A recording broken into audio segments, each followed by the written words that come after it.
আমরা হচ্ছে 54তম দেশ হিসেবে আজকে জয়েন করলাম, বা 53টা দেশ একসাথে নাসার সাথে স্পেস এক্সপ্লোরেশন নিয়ে কাজ করছে। তো আমি এই যে অ্যাকর্ডটাতে আমরা সাইন করলাম, এই সাইন করে যে জয়েন করলাম, এখান থেকে আমাদের কি লাভ হলো এই প্রশ্নটা যদি করেন, তাহলে এখানকার লাভটা দেখতে আমাদের সম্ভবত 20, 25, 30 বছর সামনে যেতে হবে।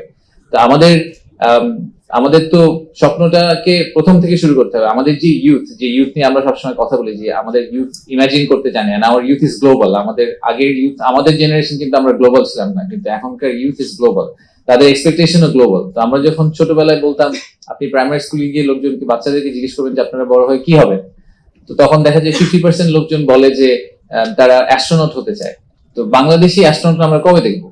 That is really the question. তো এই বাংলাদেশি একজন, আমাদের যদি এন্ড গোলটা হয় যে আমরা স্পেসে বাংলাদেশি অ্যাস্ট্রোনট পাঠাবো, সেটা পাঠানোর জন্য আমাদেরকে আসলে এই ধরনের একটা স্টেপ নিতে হবে। This is step